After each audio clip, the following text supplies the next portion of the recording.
بسا اوقات بہت سی محنتوں کا نتیجہ انسان دیکھتا ہے کہ ضائع چلا گیا. میں نے 10 سال محنت کی، حاصل کوئی نہیں نکلا. یہ ثمرات کیا ہیں؟ محنتیں، محنتوں کے ثمرات کا ضیاع. کوشش آپ نے کی، قسمت کی خوبی دیکھی ہے، ٹوٹی کہاں کمن، 2-4 ہاتھ جب کے لبے بام رہ گئے. Be prepared. ایک شاعر کے یہ اشعار ہیں، وہ کمیونسٹ تھا، میں نام بھی نہیں لیتا، لیکن یہ کہ یہ اسی انقلابی، چونکہ ان کا بھی ایک انقلابی نظریہ ہے، انقلابی عمل میں یہ سارے مراحل آتے ہیں. کوئی سیٹ بیک آیا فرض کیجئے، کوئی ناکامی ہو گئی، تو اپنے ساتھیوں کو دل بندھانے کے لیے یہ فصل امیدوں کی ہمدم اس بار بھی غارت جائے گی، سب محنت صبحوں شاموں کی اب کے بھی اکارت جائے گی. میرے نبی کے ثمرات کا جو لفظ یہاں آیا ہے، وَنَقْصٍ مِّنَ الْأَمْوَالِ وَالْأَنفُسِ وَالثَّمَرَاتِ، سب محنت صبحوں شاموں کی اب کے بھی اکارت جائے گی. دھرتی کے کونوں کھدروں میں پھر اپنے لہو کی کھاد بھرو، پھر مٹی سینچو اشکوں سے، پھر اگلی رت کی فکر کرو، پھر اگلی رت کی فکر کرو، جب پھر ایک بار اجڑنا ہے. ایک فصل پکی تو بھر پایا، تب تک تو یہی کچھ کرنا ہے. ایک مقصد ہے سامنے، انقلاب برپا کرنا ہے.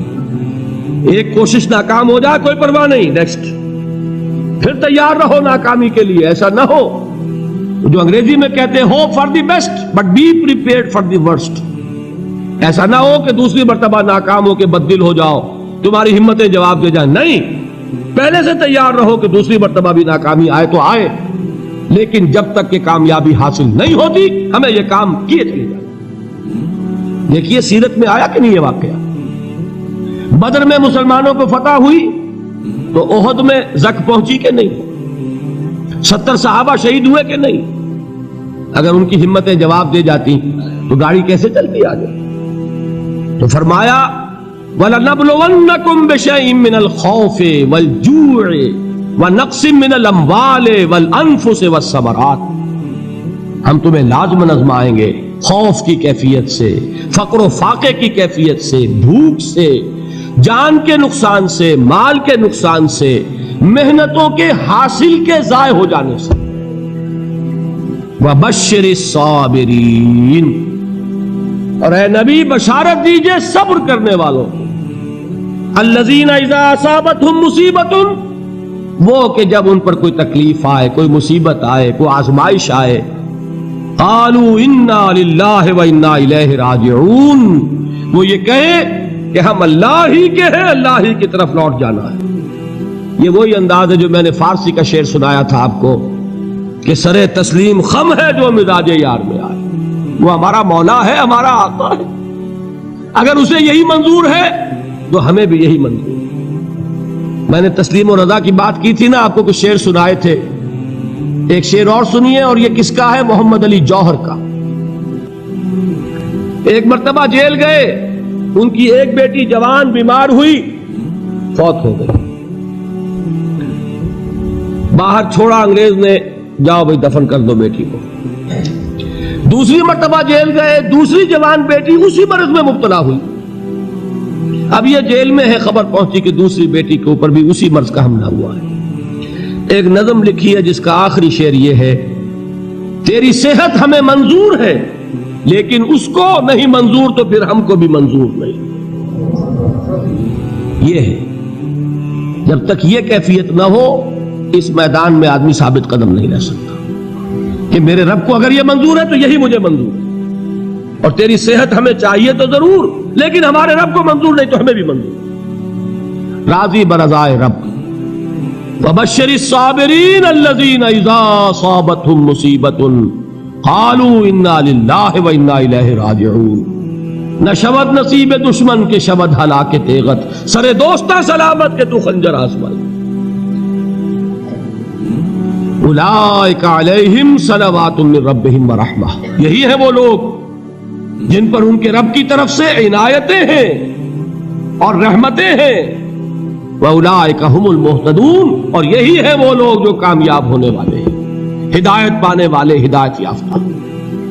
اسی سورہ بقرہ میں ذرا آگے چل کر، یہ تو ہے 20واں رکوع، 19واں رکوع، 21ویں رکوع کی پہلی آیت ہے لیس البر ان تولوا وجوہکم قبل المشرق والمغرب ولکن البر من آمن باللہ والیوم الآخر والملائکۃ والکتاب والنبیین وآتى المال على حبه ذوي القربى واليتامى والمساكين وابن السبيل والسائلين وفي الرقاب وأقام الصلاة وآتى الزكاة والموفون بعهدهم إذا عاهدوا والصابرين في البأساء والضراء وحين البأس۔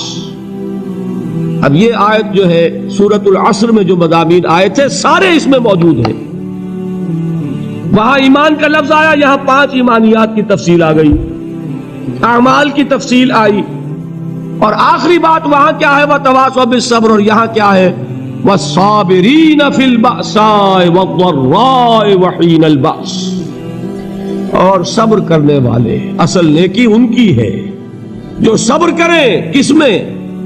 جنگ کے وقت، ضرائے، بأسائے، بأسا کہتے ہیں فقر اور فاقہ، واحد آئے گا باس تو اس کے معنی جنگ، اور باسا جمع میں آئے گا تو فاقہ، فقر، بھوک، اور ذرائع جسمانی تکلیف، ضرر، جسمانی تکلیفوں میں صبر کرنے والے، فقر اور فاقے میں صبر کرنے والے، اور جنگ کے وقت صبر کرنے والے، اولئک الذین صدقوا واولئک هم المتقون، یہ ہیں وہ لوگ جو صبر کرنے والے ہیں، یہ ہیں جو سچے ہیں، جو اپنے دعوے میں نیکی کے اور ایمان کے صادق ہیں، اور یہی وہ لوگ ہیں جو متقی۔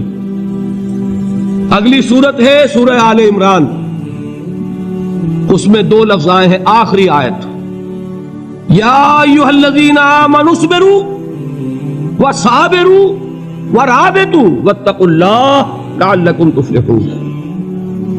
دیکھیے یہاں صبر اور صابر جو تعلق جہد اور جہاد کا ہے وہی ہے صبر اور مصابرت۔ صبر ایک طرفہ عمل ہے، آپ جھیل رہے ہیں، برداشت کر رہے ہیں، صبر علی المعصیہ، صبر علی الطاعہ، صبر علی الابتلاء، یہ سب کیا ہے؟ صبر۔ اور مصابرت کیا ہے؟ صبر کا صبر سے مقابلہ۔ یہ سورہ آل عمران، اب وقت نہیں ہے میں آپ کو سناتا اللہ تعالیٰ نے کیسے کیسے مسلمانوں سے کہا، مسلمانوں تمہیں زک پہنچی ہے تو انہیں بھی تو پہنچی تھی، ان کے 70 نہیں مارے گئے تھے بدر میں، ان کے حوصلے جو ہیں وہ تو پست نہیں ہوئے، وہ اگلے سال آ گئے تم پر چڑھائی کر کے، تم کیوں اتنا برا مان رہے ہو؟ تمہارے دل اتنے زخمی کیوں ہو گئے؟ تمہیں تکلیف پہنچتی ہے تو انہیں بھی پہنچتی ہے۔ اپنی غیرت جو ہے ہمیں ذرا اس کا جائزہ لینا چاہیے۔ لوگ باطل نظریات کے لیے کتنی قربانیاں دے رہے ہیں، لوگ باطل چیزوں کے فروغ کے لیے کتنی محنتیں کر رہے ہیں۔ جیسا کہ میں نے ابھی کہا تھا، اسی غیرت کو چیلنج کرنے کے لیے، ذرا آپ کی حمیت دینی کو جوش دلانے کے لیے، قادیانی نوجوان کتنی تعداد میں اپنے آپ کو دین کے لیے وقف کرتا ہے، اور آپ کتنے نوجوان ہیں جو اپنے آپ کو دین کے لیے وقف کرتے ہیں، اور ہوں وہ کھاتے پیتے گھرانوں کے لوگ۔ یہ نہیں ہے کہ اگر کوئی اور کام نہیں کر سکتا تو پھر یہ ہے کہ وہ دین کے کام میں لگ جائے۔ باصلاحیت لوگ، کھاتے پیتے لوگ، ذہنی استعداد رکھنے والے لوگ، اونچے گھرانوں کے لوگ، وہ وقف کریں اپنے آپ کو دین کے لیے۔ اس کے بغیر کیسے باہر آ جائے گی، کیسے رونق آ جائے گی؟ تو دنیا میں باطل نظریات والے جو ہیں، یہ بات کہی گئی ہے، مسلمانوں تم اگر توحید کے لیے لڑ رہے ہو، دیکھتے نہیں ابو جہل کو، اس نے گردن کٹوائی ہے شرک کے لیے، شرک کے لیے گردن کٹوائے، اور تم توحید کے لیے گردن کٹوانے کو تیار ہو؟ اس نے گردن کٹوائی کہ نہیں کٹوائی؟ اور کس طرح کٹوائی ہے؟ جو کہ بڑا متکبر قسم کا، فرعون قسم کا شخص تھا، جب گردن کاٹنے لگے تو کہتا ہے ذرا نیچے سے کاٹنا، تاکہ جب تم نیزے کے اوپر چڑھاؤ میرے سر کو تو اونچا نظر آئے، معلوم ہو سردار کا سر۔ وہ بدبخت مرتے ہوئے بھی جو اس کی کیفیت تھی نا، اس کو ذہن میں رکھیے۔ تو یہ اس لوگوں نے قربانیاں دی، جانیں دی، تو فرمایا اگر تم ان سے زیادہ قربانی نہیں دو گے، یہ نوٹ کر لیجئے اس کو، مجرد اگر حق کو غالب کرنا اللہ کے ذمے ہو تو آنے واحد میں غالب کر دے گا، تمہیں تکلیف ہی دینے کی ضرورت نہیں۔ سمجھ رہے؟ کیا اللہ کے مقابلے میں کوئی باطل کی طاقت ٹھہر سکتی ہے؟ یہ تمہارے ایمان کا امتحان ہے، یہ تمہارے خلوص کی آزمائش ہے، یہ تمہارے امتحان کا ثبوت درکار ہے کہ اللہ تعالیٰ دیکھنا چاہتا ہے تم اس کے لیے اپنی جانیں قربان کرنے کو تیار ہو کہ نہیں، تم اس کے لیے تن من دن لگانے کو تیار ہو کہ نہیں۔ اور یہ جان لو کہ اگر کفار اور مشرکین اور ملحدین اور باطل نظریات والے وہ جو کچھ قربانیاں اپنے باطل نظریات کے لیے دے رہے ہیں ان سے زیادہ اگر تم نہیں دو گے تو حق غالب نہیں ہوگا۔ انہوں نے جو صبر کیا ہے اپنے باطل نظریات پر، اگر تم اس سے زیادہ صبر کا ثبوت نہیں دو گے اپنے اس حق پر تو حق غالب نہیں ہوگا۔ اس لیے فرمایا یا ایھا الذین آمنوا اصبروا وصابروا، نہ صرف یہ کہ صبر کرو بلکہ صبر میں اپنے دشمنوں سے آگے نکلو، ان کے صبر سے بڑھ کر صبر کرو۔ وَرَابِطُوا، مرابطہ کہتے ہیں چوکس رہنا، ہوشیار، پہرا دو، ایسا نہ ہو کہ دشمن جو ہے غفلت میں تمہارے اوپر کوئی حملہ جو ہے کر بیٹھے۔ وَاتَّقُوا اللَّهَ، اور اللہ کا تقوی اختیار کرو، لعلکم تفلحون، تاکہ تم فلاح پاؤ۔